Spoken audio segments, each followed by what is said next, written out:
Good morning everyone.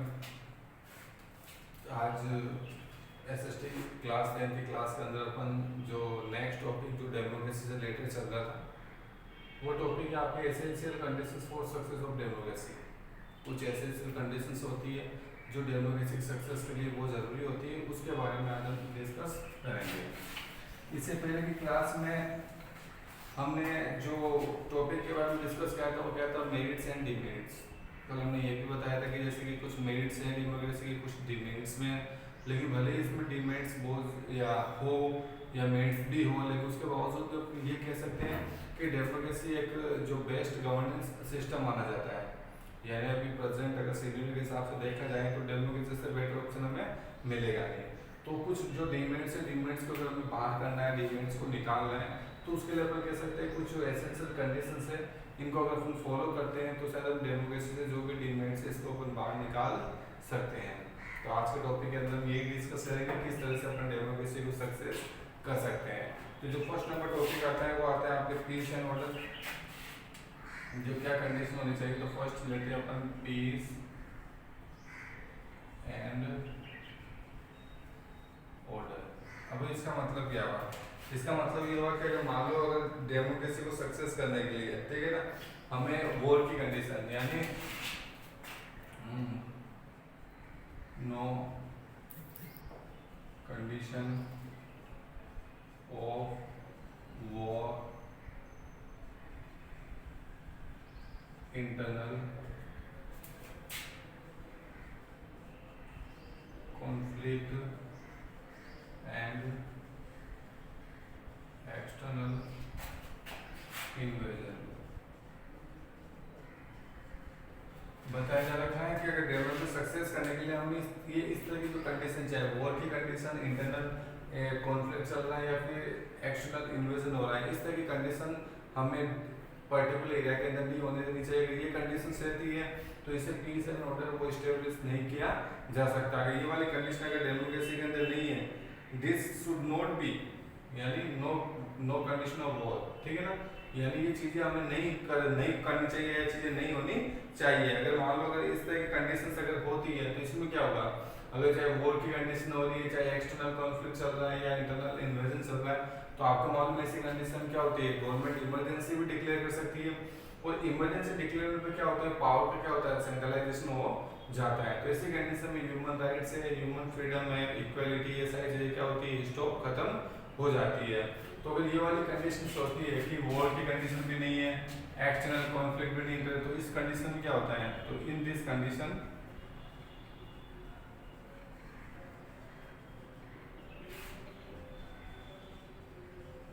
people use their right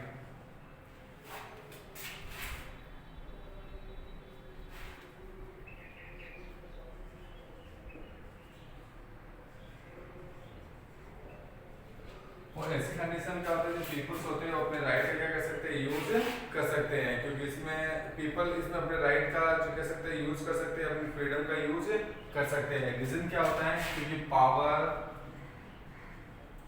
are decentralised,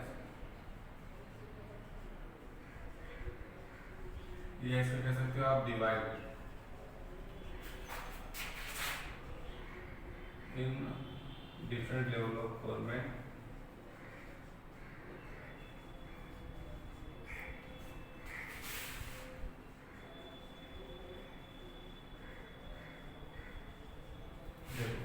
वापस देख सकते हो कि अगर डेमोक्रेसी सक्सेस में पहला आता है पीस एंड ऑर्डर, इसमें क्या होता है, अगर मान लो हम there should be no condition of war, internal conflict and internal invasion, इस तरह कंडीशन में डेमोक्रेसी में रखनी बहुत जरूरी है। अगर ऐसा होता है तो क्या होता है, जो पीपल्स होते हैं अपने राइट का या अपने कह सकते हैं अपनी फ्रीडम का एंजॉय कर सकते हैं।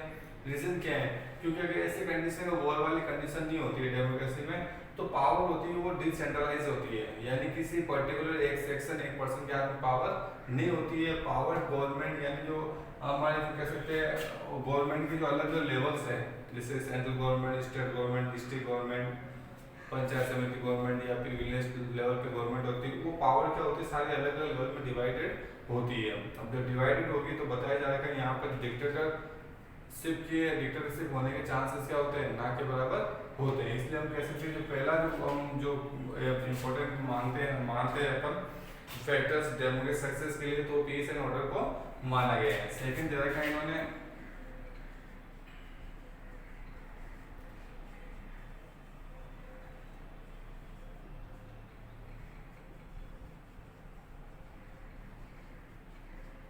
नेशनल स्ट्रॉन्ग नेशनल इकोनॉमी, कहने का मतलब मैं इकोनॉमी होती है वो क्या होती है, बहुत ज्यादा अच्छी होनी चाहिए या स्ट्रॉन्ग होनी चाहिए। तो इसका रीजन उन्होंने ये एक ही चीज में माना है कि अगर हमारी कंट्री यानी किसी भी कंट्री की सक्सेस के लिए यानी किसी भी कंट्री के डेमोक्रेटिक सक्सेस के लिए उसकी नेशनल जो आपके इकोनॉमी है उसका स्ट्रॉन्ग होना बहुत जरूरी है। अगर नेशनल अगर जो इकोनॉमी होती है मान लो वीक होती है या फिर मान लो किसी क्राइसिस अगर देखने को मिलती है तो बताया जाएगा इससे जो हमारे कंट्री के अंदर जो बताया जाएगा या इंडस्ट्रियल क्राइसिस हमें देखने को मिलती है अगर, या फिर मान लो या फिर अपने से समझ सकते हैं अगर नेशनल स्ट्रॉन्ग होगा क्या होगा भाई, स्ट्रॉन्ग होगा तो इससे पहला जो प्रॉफिट हमें ये मिल रहा है अगर स्ट्रॉन्ग नेशनल इकोनॉमी है तो हमारी कंट्री के अंदर जैसे हर एक सेक्टर हमारे जो इकोनॉमिक सेक्टर होते हैं चाहे प्राइमरी हो सेकेंडरी हो या टर्शियरी सेक्टर हो साइड डेवलपमेंट करते हैं। तो जब इकोनॉमी डेवलपमेंट कर रही है सब सेक्टर में मतलब जॉब अवेलेबल है तो बताया जाए कि इस तरह की जो वॉर या वगैरह वगैरह लड़ाई के कोई चांसेस नहीं रहेंगे। लेकिन अगर हमारी जो नेशनल इकोनॉमी अगर मान लो वीक है, ठीक है ना, if national economy is not good, अगर नेशनल इकोनॉमी हमारी अच्छी नहीं है ड्यू टू इट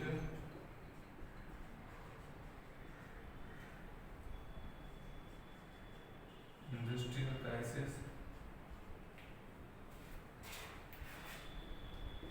यानी अगर हमारी कंट्री अगर मान लो बताया जा रहा है कि अगर मान लो अगर सपोज कर लो कि मान लो हमारे यहाँ पर नेशनल इकोनॉमी अगर किसी कंट्री की नेशनल इकोनॉमी अच्छी नहीं है तो ऐसी कंडीशन में क्या होती है इंडस्ट्रियल क्राइसिस हमें देखने को मिलती है। इंडस्ट्रियल क्राइसिस का मतलब इंडस्ट्री रन नहीं कर रही है, लेबर्स होते हैं वो अनएम्प्लॉयमेंट हो रहे हैं, जॉब ही नहीं है। तो ऐसी कंडीशन क्या होती है डेमोक्रेसी में जो डेमोक्रेटिक गवर्नमेंट होती है वो अपना वर्क होती है वो प्रॉपरली क्या होती है प्रॉपरली नहीं कर पाती है, उसको मतलब कह सकते हैं रेगुलेटिव नहीं ला पाती है।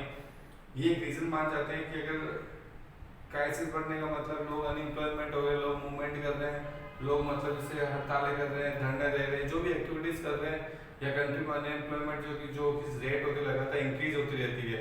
तो इससे क्या होता है गवर्नमेंट का जो फोकस होता है डेवलपमेंट का जो भी करने का जो भी उसका सोर्स है फर्दर इक्वालिटी फ्रीडम वगैरह, तो वहां से का सारा फोकस दूसरे का लगाना पड़ता है। जिससे क्या होती है कंट्री होती है डेवलपमेंट नहीं कर पाती है, वॉर की कंडीशंस होती है, मूवमेंट की कंडीशन हमें देखने को मिलती है। और इस तरह का जो आपके जो सर्कमस्टेंसेस है हमें देखने को मिला था इटली है जर्मनी के अंदर, यानी बताया जाता है आफ्टर वर्ल्ड वॉर सेकेंड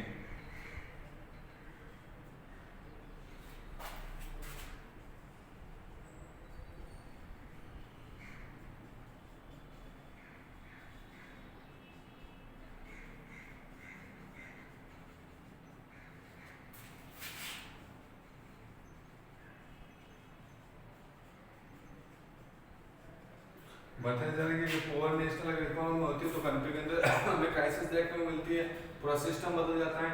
तो इस तरह की कंडीशंस होती है हमें वर्ल्ड वॉर जो फर्स्ट है उसके बाद हमें देखने को मिली थी। यहाँ पर फर्स्ट हो जाएगा वर्ल्ड वॉर फर्स्ट के बाद में इस तरह की कंडीशन हमें बहुत ज़्यादा देखने को मिली थी। यानी कहने का मतलब वहाँ पर पहले डेमोक्रेसी थी लेकिन डेमोक्रेसी के बाद वहाँ की जो नेशनल इकोनॉमी थी वो क्या थी स्ट्रॉन्ग नहीं थी इतनी जितनी स्ट्रॉन्ग होनी चाहिए। अब जब नेशनल इकोनॉमी स्ट्रॉन्ग नहीं होगी तो वहाँ के ना तो अनएम्प्लॉयमेंट इंक्रीज होगा, इन्फ्लेशन रेट है वो भी क्या होगा इंक्रीज होगा, या फिर पूरा सिस्टम होता है एकदम से क्या होता है खराब हो जाता है। और इसी चीज का फायदा उठाया था किसने, हिटलर ने और मुसोलिनी ने, जिन्होंने जर्मनी के अंदर थी डेमोक्रेसी थी उसको हटाकर, क्योंकि डेमोक्रेसी को स्टेब्लिश करने का मतलब नेशनल इकोनॉमी क्या होनी चाहिए स्ट्रॉन्ग होनी चाहिए, लेकिन जर्मनी की नेशनल इकोनॉमी स्ट्रॉन्ग थी नहीं वर्ल्ड वॉर फर्स्ट के बाद में। तो इसका फायदा उठाया हिटलर ने और उससे डेमोक्रेसी को हटाकर अपने आप को वहां पर डिक्टेटरशिप के फॉर्म में वहां पर स्टेब्लिश कर लिया। और सेम ऐसा कैसा यहाँ पे इटली में भी देखने को मिलता है जब मुसोलिनी ने डिक्टेटरशिप को मतलब एडॉप्ट करके वहाँ की जो गवर्नमेंट होती है उसको अपने कंट्रोल में कर लिया था। तो ये दोनों चीजें ऐसा बताती है कि किसी भी कंट्री के अंदर डेमोक्रेसी को इस्टेब्लिश करना है, उसको सक्सेसफुल रन करना है, तो वहाँ की नेशनल इकोनॉमी है उसका स्ट्रॉन्ग होना बहुत जरूरी होता है। इसके बाद का देखते हैं अपन educated and aware citizen.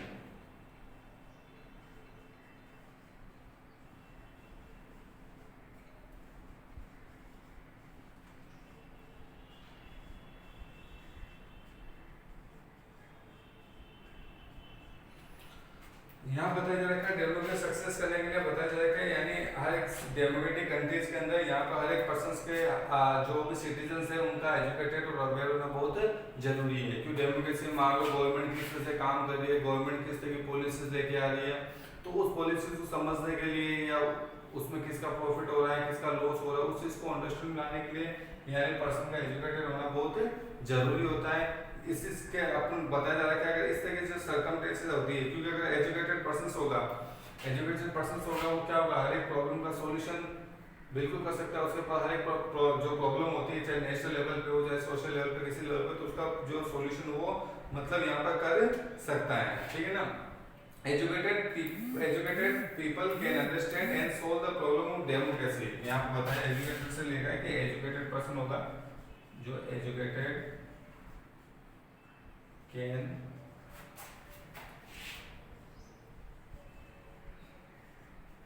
understand and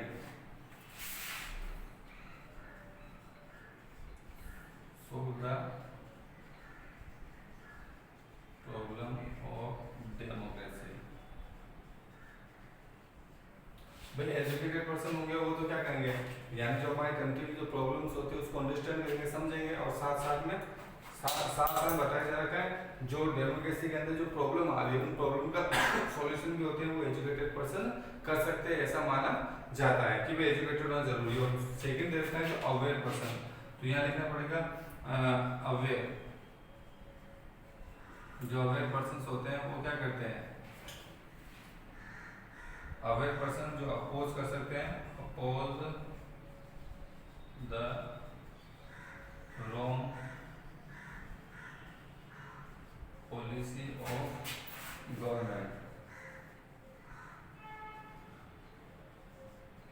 फिर जो मान लो अगर अवेयर पर्सन होंगे वो क्या करेंगे, गवर्नमेंट की रॉन्ग पॉलिसी उनका क्या करेंगे, अपोज कर सकते हैं। दोनों कंडीशन अगर एजुकेटेड होगा तो क्या करेगा वो, गवर्नमेंट को मान लो रियल में अगर कोई प्रॉब्लम्स हो रही है या मान लो कोई जो कुछ सिस्टम में अगर कुछ मिस्टेक चल रही है गड़बड़ चल रही है, तो एजुकेटेड क्या करेगा उसको समझेगा उसको सॉल्यूशन कर सकता है। अगर अपन अवेयर पर्सन से भी हमारे किसी कंट्री में जाता होते हैं कि जो हर चीज के लिए अवेयर रहते हैं, चाहे गवर्नमेंट की पॉलिसीज के लिए या पर्सनल लेवल पर कैसे भी अवेयर रहते हैं, तो वो क्या करते हैं अगर मान लो कोई गवर्नमेंट होती है, गवर्नमेंट के अगर मान लो ये जो आपको एट्रोसिटीज लगातार इंक्रीज हो रही है, गवर्नमेंट अपनी मनमानी जो एक्टिविटीज कर रही है या डेस्पोटिक हो रही है, तो इसी कंडीशन में जो अवेयर पर्सन होगा उनकी पॉलिसी क्या कर सकता है, अपोज कर सकता है कि भाई हाँ ये इस तरह की जो पॉलिसी है गलत है, यानी ये पॉलिसी जो हो रही है जो हमारे कंट्री के लिए हमारे यहाँ लोगों के लिए गलत हो रही है, तो वो कब कर पाएगा जब वो अवेयर रहेगा। अगर अवेयर नहीं रहेंगे, अगर मान लो अपन एजुकेटेड भी नहीं है तो हम कई सुनी बातों में विश्वास करेंगे, उसने कह दिया तो हमने मान लिया, तो जो पॉलिसी अगर सही भी है उसका भी अपन अपोज करने लग जाएंगे, तो हमें आइडिया नहीं है। एजुकेटेड नहीं होंगे तो क्या होगा, कोई प्रॉब्लम हमारे डेमोक्रेसी के सामने या प्रॉब्लम आ रही है तो उस प्रॉब्लम का सॉल्यूशन हमारे पास में नहीं दे पाएगा, उसका सॉल्यूशन हम नहीं कर सकते हैं। तो इन दोनों कंडीशन जो दो हमारे नेशंस के लिए बहुत जरूरी होती है, या पर्टिकुलर जो भी हमारे जो नेशंस का जो पर्संस होते हैं पब्लिक होती है उनके लिए जरूरी होती है। तो इन दोनों कंडीशन का सॉल्यूशन करने के लिए हमारा एजुकेटेड और अवेयर होना बहुत जरूरी होता है। तो ये थर्ड नंबर कंडीशन है एजुकेटेड इन अवेयर सिटीजन, ये भी डेमोक्रेसी के सक्सेसफुली रन करने के लिए बहुत जरूरी होती है। अगला दे रखे हैं इसके अंदर पावर का डिसेंट्रलाइजेशन होना एंड लोकल सेल्फ गवर्नमेंट, ये दोनों चीजें भी होनी बहुत जरूरी है। तो इसके लिए अपन सबसे पहले इसको करना पड़ेगा, फोर्थ नंबर टॉपिक है अपना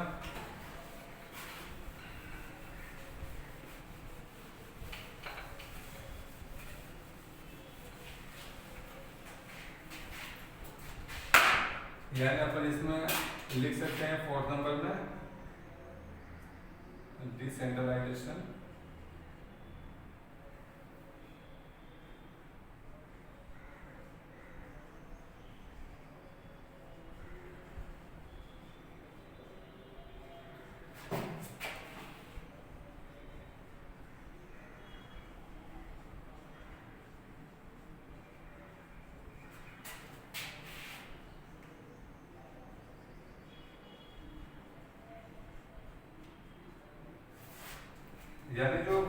होती है पावर का डिसेंट्रलाइजेशन होना यहाँ पर बहुत जरूरी बताया गया है। और लोकल सेल्फ गवर्नमेंट है उसका भी मतलब पर्टिकुलरली मतलब यहाँ पर होना बहुत जरूरी माना गया है।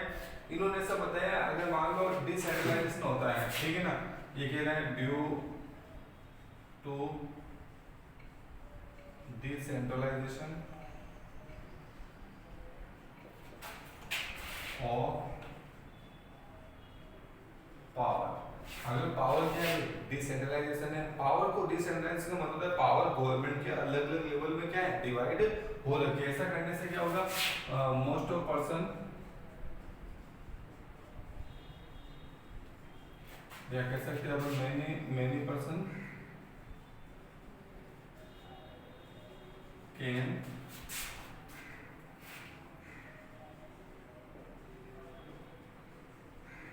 Participate in government function.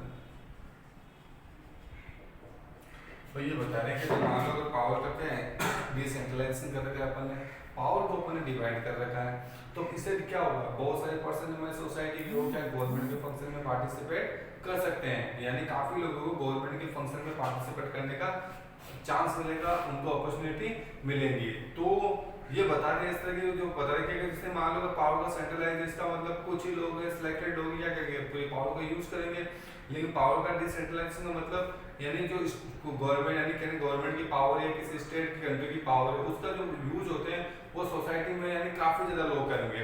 तो जितना ज्यादा इन्वॉल्वमेंट बढ़ेगा यहाँ पर पब्लिक का, तो वहाँ की प्रॉब्लम का सॉल्यूशन कर पाएंगे वो, या वो भी गवर्नमेंट की पॉलिसी को समझ पाएंगे या दूसरे तक उस पॉलिसीज को पहुंचाने का काम करेंगे। तो जितना ज्यादा अगर पब्लिक का पार्टिसिपेशन अगर गवर्नमेंट वर्क में रहता है, गवर्नमेंट फंक्शन में रहता है, तो डेमोक्रेसी के सक्सेस के लिए क्या होती है, बहुत जरूरी होती है।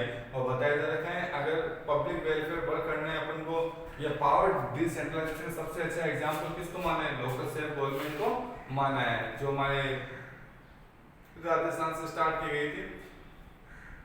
नागौर डिस्ट्रिक्ट से लोकल सेल्फ गवर्नमेंट वाला वर्क पढ़ाया होगा आपने। अर्बन के अंदर आपको म्युनिसिपल कॉर्पोरेशन हो गया, या म्युनिसिपल काउंसिल हो गया, म्युनिसिपलिटीज हो गया, या विलेज का आपने पढ़ा होगा, जिला परिषद हो गया, पंचायत समिति हो गया, या फिर विलेज पंचायत हो गया, ठीक है ना, या ग्राम सभा हो गया, इनके बारे में पढ़ा होगा। तो पावर को अलग अलग पार्ट में डिवाइड करना या पावर को डिसेंट्रलाइज करना, इसका सबसे जो बेस्ट एग्जांपल है वो लोकल सेल्फ गवर्नमेंट को माना गया है। तो बताया जाएगा लोकल सेल्फ गवर्नमेंट की वजह से जो कॉमन पर्संस होते हैं वो पार्टिसिपेट करते हैं एडमिनिस्ट्रेशन वर्क के अंदर, यानी कहने का मतलब देगा by local self government. Common से भी कॉमन है बताया जा रहा है, a common person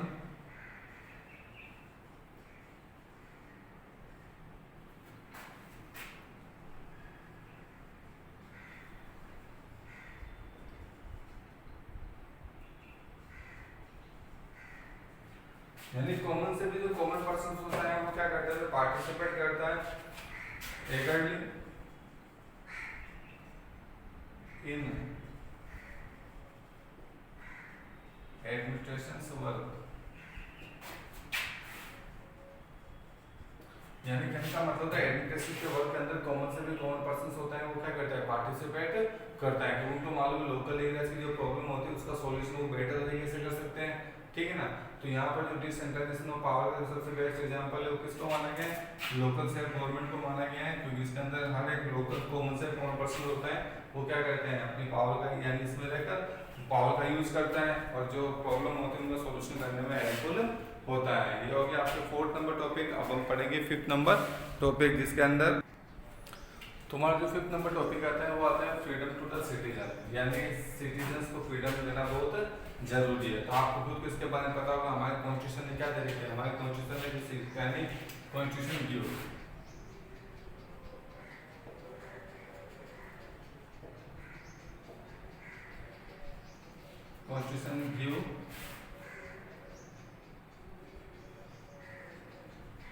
freedom to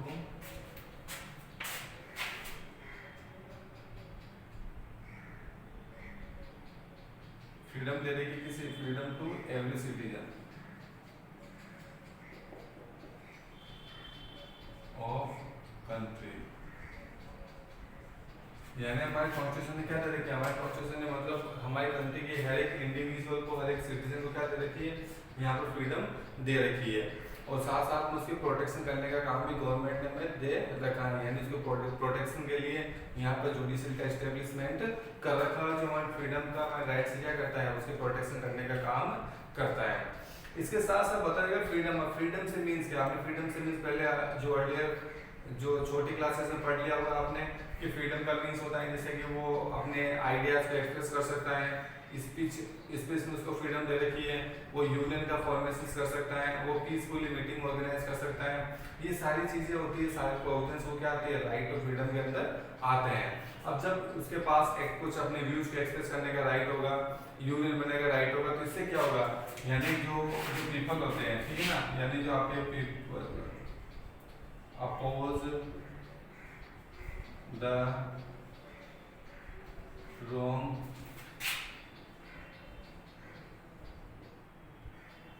wrong policies or government.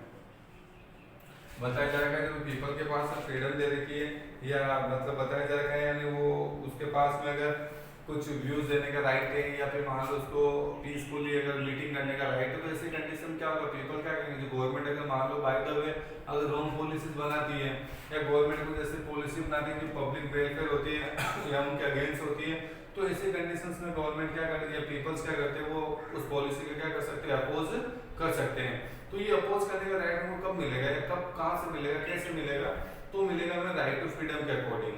और डेमोक्रेसी में ये चीज होनी ही चाहिए, और डेमोक्रेसी में चीज होती है कि वहां पर सबसे पहले कॉन्स्टिट्यूशन के थ्रू वहां के लोगों को फ्रीडम का राइट दे दिया जाता है। अगला दे रखा है इसके अंदर डेमोक्रेसी के लिए अगली कंडीशन क्या दे रखी है भाई, एसेंस यानी इंडिपेंडेंट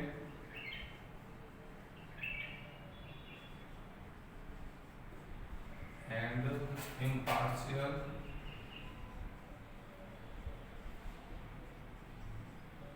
जुडिशरी।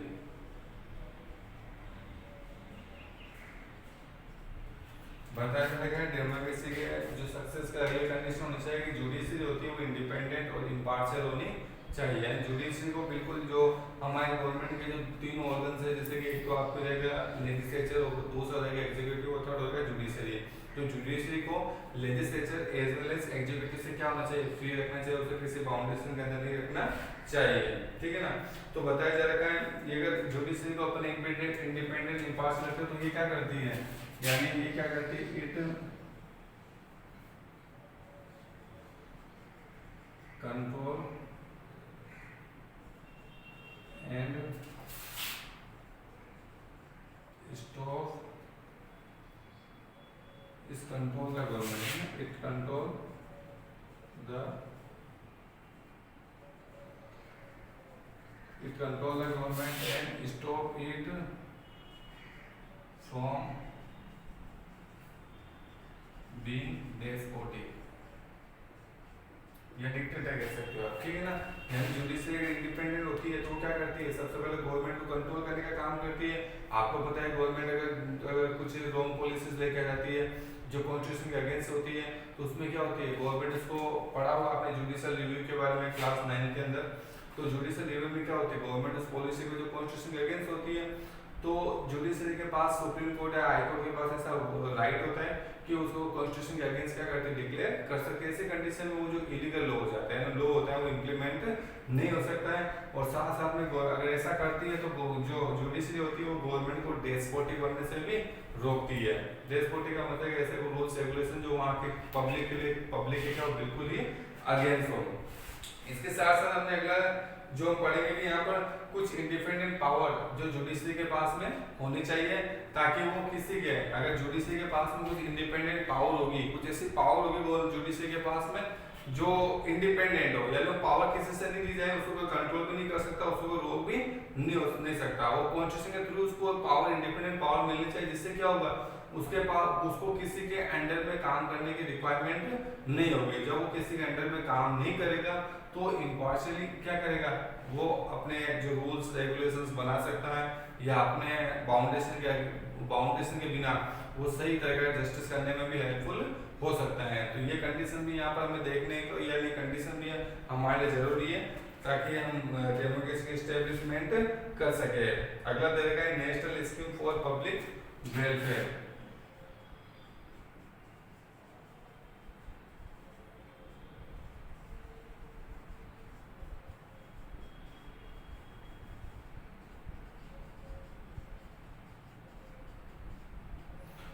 ये बताया जा रखा है इसमें कि हमारे गवर्नमेंट को चाहिए कि मतलब कुछ ऐसे नेशनल पॉलिसीज बनाए जो किसके लिए है, यानी जो नेशनल पॉलिसीज बेनिफिशियल, ठीक है ना,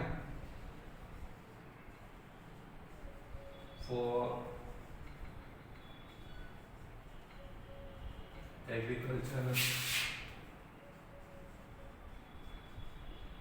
इंडस्ट्रियल एक्सेट्रा। यानी गवर्नमेंट को जैसे पहले नेशनल पॉलिसी बनानी चाहिए जिससे कि मतलब एग्रीकल्चर इंडस्ट्रियल दोनों सेक्टर को क्या हो यहाँ पर बेनिफिट होने का काम, और साथ साथ बताया जा रखा है एंड यहाँ लिख सकते हैं and increase the national income. यानी इससे क्या होगा, गवर्नमेंट को ऐसे पॉलिसी बनानी चाहिए जिससे कि एग्रीकल्चर सेक्टर, इंडस्ट्रियल सेक्टर और जो हमारी नेशनल इकोनॉमी इनके इंक्रीज हो या इनको बेनिफिट देने का काम यहाँ पर जो करना चाहिए, किसको करना चाहिए, डेमोक्रेसी को करना चाहिए, यानी जो पब्लिक को करना चाहिए। इसके अलावा बताया जा रखा है कि जो अगर मान लो नेशनल, यानी कि अगर नेशनल इनकम अगर अच्छी होगी या उसी समय अगर मान लो हमारी कंट्री की इनकम अगर क्या हो रही है, इंक्रीज हो रही है, तो यहाँ पर जो government should try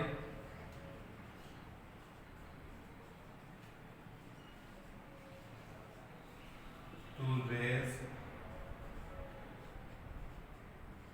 living standard of weaker section of society।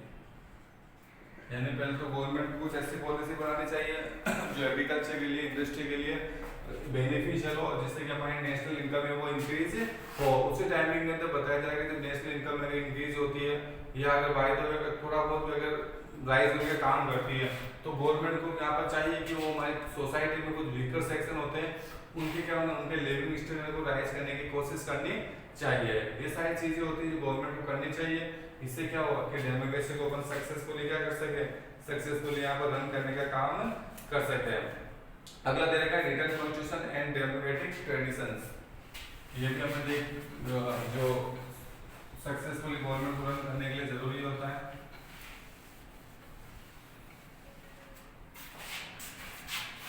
तो यहाँ हो जाएगा अगला रिटन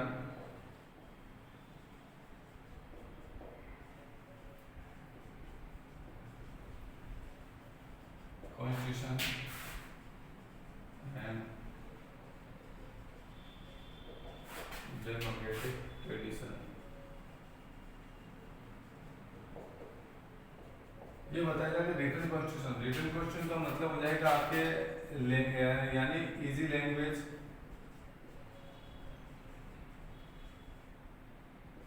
कैसे होनी चाहिए कॉन्स्टिट्यूशन की, वो कैसे इजी होनी चाहिए और साथ में क्लियर होनी चाहिए एंड नो डिस्प्यूट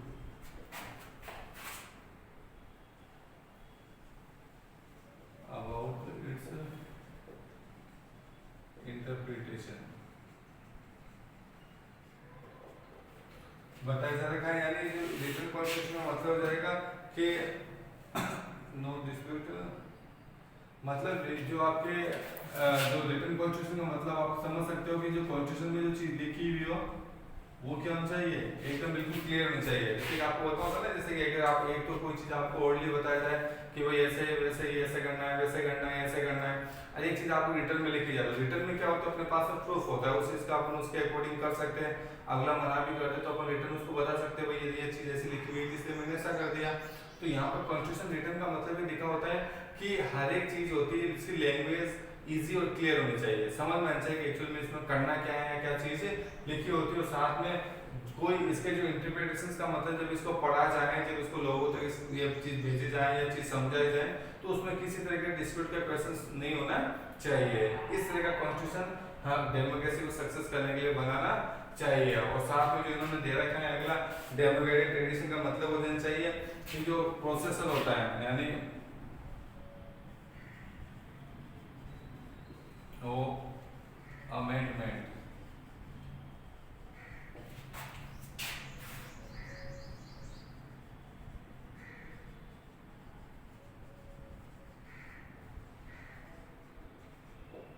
ये कह रहे हैं सेकंड कंडीशन बताना है कि जो प्रोसेसर होता है अमेंडमेंट से, आपने सुना होगा हमारे कॉन्स्टिट्यूशन में अमेंडमेंट किए जाते हैं कुछ पब्लिक वेलफेयर टास्क के लिए। टाइम टू टाइम काफी ज्यादा अमेंडमेंट्स हमारे जो यहाँ पर कॉन्स्टिट्यूशन में देखे जा चुके हैं। तो बताया जा रहा है कि जो डेमोक्रेटिक ट्रेडिशन ये कहता है कि हमें, क्योंकि जब कॉन्स्टिट्यूशन लिखा जाता है तो उस समय काफी चीज ध्यान रखी जाती है किस तरह से कंट्री आगे कैसा करेगा, आगे कैसे, तो पहले से चीजों को सेटअप कर दिया जाता है, ठीक है ना। तो जो प्रोसेस होता है अमेंडमेंट का वो रिगिड होना चाहिए, हार्ड होना चाहिए थोड़ा, ताकि कोई पॉलिटिकल पार्टीज होती है जो अपने पर्सनल सेल्फिश के लिए, कुछ पॉलिटिकल पार्टीज होती है जो अपने पर्सनल सेल्फिश के लिए क्या करे, डेमोक्रेसी को कहीं डिक्टेटरशिप में कन्वर्ट ना कर दे। जैसा किसने किया था, जैसा किया था आपसे Hitler, Hitler did in Germany, यानी ऐसा किया था आपने, हिटलर ने किया था, कहाँ किया था, जर्मनी के अंदर किया था। उसने क्या हुआ, डेमोक्रेसी को डिक्टेटरशिप में चेंज कर लिया। तो यहाँ पर डेमोक्रेसी सक्सेस के लिए यहाँ पर कॉन्स्टिट्यूशन कैसा होना चाहिए, रिटर्न होना चाहिए।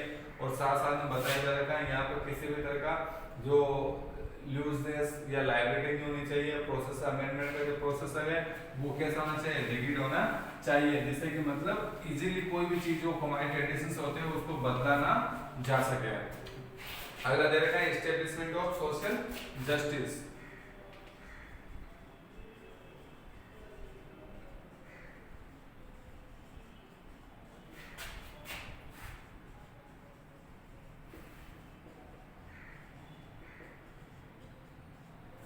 यानी सोशल जस्टिस होते हैं, सोशल जस्टिस को भी एस्टेब्लिशमेंट क्या पर करना चाहिए। तो सोशल जस्टिस से क्या मतलब क्या है आपका, सोशल जस्टिस से पहले पढ़ते सोसाइटी में मतलब क्या होना चाहिए, किसी के साथ में डिस्क्रिमिनेशन नहीं होना चाहिए, यानी no discrimination.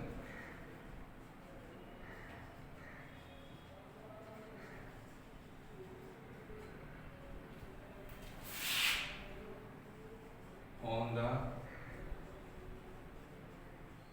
Basis of cast,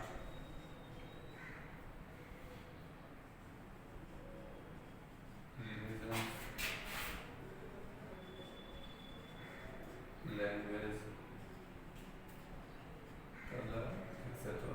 बताया जाएगा नॉट, जो सोशल जस्टिस का मतलब हो जाएगा कि सोसाइटी के अंदर किसी के साथ में भी कास्ट, चाहे कलर, चाहे लैंग्वेज या रिलीजन, इनके बेस पर डिस्क्रिमिनेशन नहीं करना चाहिए। सर बताया जाएगा सोसाइटी के अंदर क्या चाहिए, इन यानी इन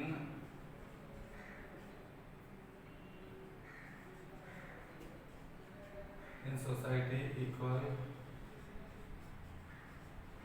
स्टेटस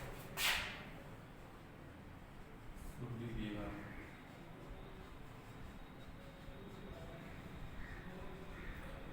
सोसाइटी में मतलब हर एक पर्सन को क्या मिलना चाहिए, इक्वल स्टेटस मिलना चाहे, उनका स्टेटस इक्वल होना चाहिए। जब सोसाइटी में हर एक सेक्शन होगा, हर एक पर्सन क्या होगा, स्टेटस अगर इक्वल होगा तो क्या हो जाएगी, सोशल डेमोक्रेसी स्टेब्लिश होगी। पढ़ा होगा आपने पहले, सोशल डेमोक्रेसी गेट्स स्टेब्लिश्ड, इसे हमें सोशल डेमोक्रेसी स्टेब्लिश होने को देखने को मिलेगी। और सोशल डेमोक्रेसी क्या करेंगे, एंड इट इज असिस्ट, ये असिस्ट करेगी,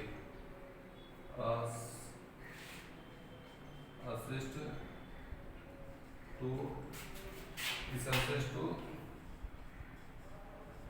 successful running of democracy, political democracy.